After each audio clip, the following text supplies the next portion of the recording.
Сначала послушайте рассказ без перевода. Рассказ будет звучать медленно. Постарайтесь понять общий смысл и уловить знакомые слова. Дальше рассказ будет повторен с переводом. В описании вы можете найти и ознакомиться с инструкциями, которые вам помогут добиться эффективных и быстрых результатов. Успехов в изучении латышского языка! Haralds un Roviens – māksla. Kādā sestdienas rītā Haralds pamanīja, ka Roviens klusi darbojas darbnīcā. Nekas neskanēja, viņš neblendēja, necepa, viņš zīmēja. Tu zīmē? Pārsteigts jautāja Haralds. Jā, es esmu atklājis mākslu, atbildēja Roviens un pacēla lapu ar krāsainām līnijām un plankumiem. Tā ir ļoti abstrakta, piesardzīgi teica Haralds. Es to saucu par eksplodējošo emociju ciklonu. Roviens sāka zīmēt katru dienu, ar krītiņiem, marķieriem, pat ar kafiju un ievārījumu.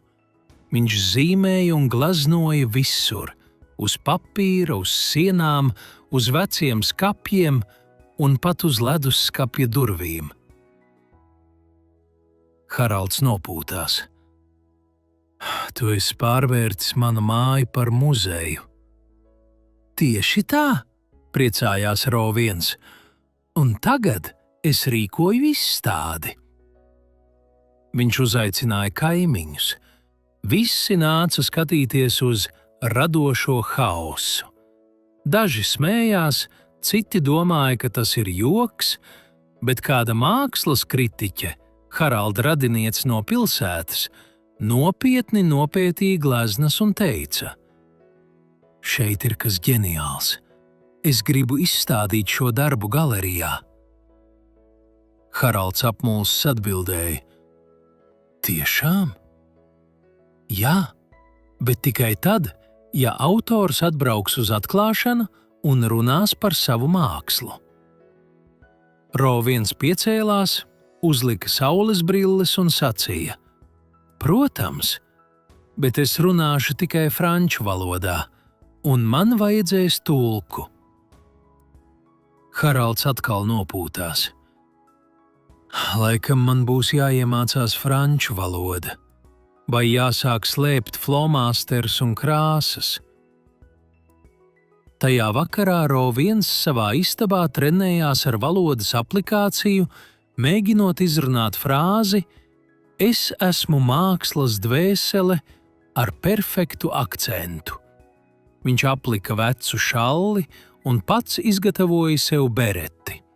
Tad viņš ar ogli uz sienas uzrakstīja: dzīve ir māksla, virtuves galds ir audekls. Haralds iegāja virtuvē. Uz virtuves galda bija uzstādīta klusā daba, zaļš gurķis, sāls trauciņš un balts šķīvītis. Visa virsma bija aizņemta. Haralds pastiepa roku, lai pabīdītu šķīvīti, bet Roviens pacēla roku. Nedrīkst, tas ir mākslas darbs. Pie šī galda ēst nav atļauts, kompozīciju izjaukt nedrīkst. Tagad būs jāēd pie darba galda, domāja Haralds. Pagāja nedēļa. Izstāde izrādījās negaidīti veiksmīga. Kritiķi slavēja drosmīgo stilu, un no dažādiem mākslas cienītājiem sāka pienākt pasūtījumi. Roviens bija sajūsmā. Viņš turpināja gleznot uz audekla, bet, protams, viņa radošā enerģija laiku pa laikam parādījās arī uz sienām, durvīm un pat uz griestiem. Haralds mēģināja kontrolēt situāciju, bet saprata, ka tas ir kā mēģināt apstādināt krāsu vulkānu. Savukārt svētdienas kļuva par īstiem mākslas rituāliem. Katru svētdienu no rīta Roviens klāja galdu, uz kura bija kafija, pankūkas un ogas. Īsta ēdama klusā daba. Roviens sacīja: māksla, ko var ēst, ir augstākā mākslas forma. Un Haralds, viņš vairs nesūdzējās. Viņš sēdēja pie galda, dzēra kafiju un domāja. Varbūt viena radoša hausa deva nedēļā nemaz nav tik slikti.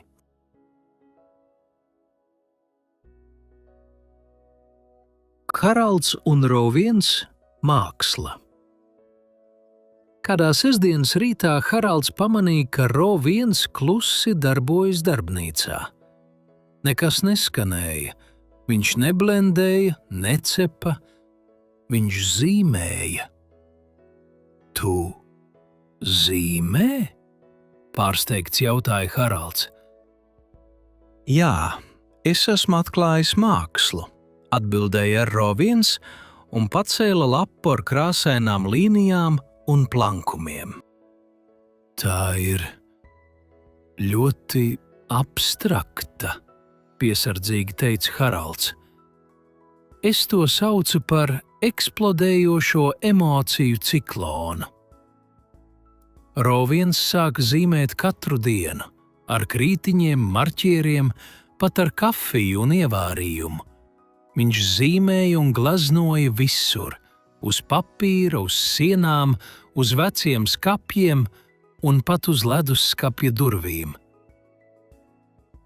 Haralds nopūtās.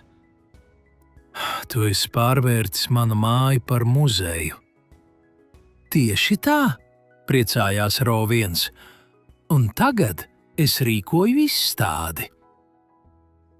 Viņš uzaicināja kaimiņus. Visi nāca skatīties uz radošo hausu. Daži smējās, citi domāja, ka tas ir joks, bet kāda mākslas kritiķe, Haralda radiniece no pilsētas, nopietni nopētīja gleznas un teica: šeit ir kas ģeniāls. Es gribu izstādīt šo darbu galerijā. Haralds apmulsis atbildēja: tiešām? Jā, bet tikai tad, ja autors atbrauks uz atklāšanu un runās par savu mākslu.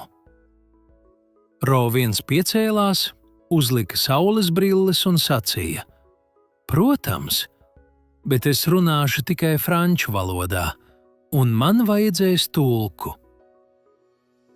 Haralds atkal nopūtās.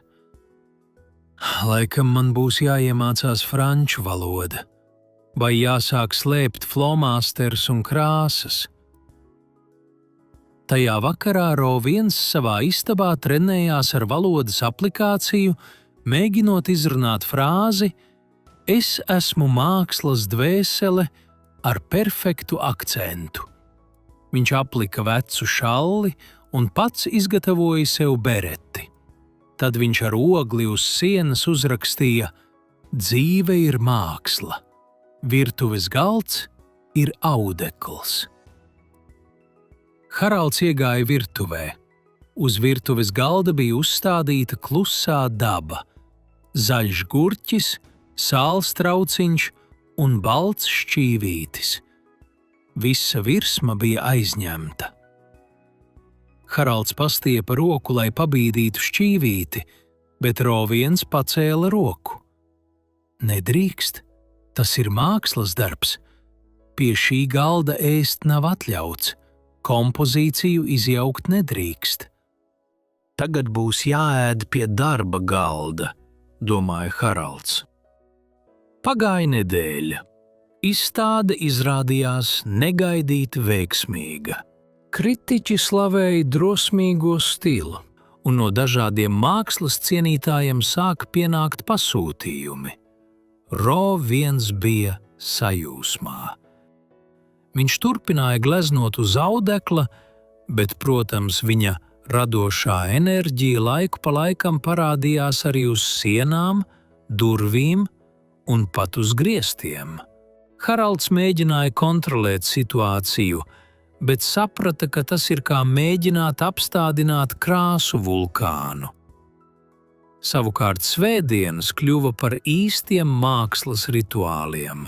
Katru svētdienu no rīta Ro viens klāja galdu, uz kura bija kafija, pankūkas un ogas. Īsta, ēdama klusā daba. Ro viens sacīja: māksla, ko var ēst, ir augstākā mākslas forma. Un Haralds, viņš vairs nesūdzējās. Viņš sēdēja pie galda, dzēra kafiju un domāja. Varbūt viena radoša hausa deva nedēļā nemaz nav tik slikti.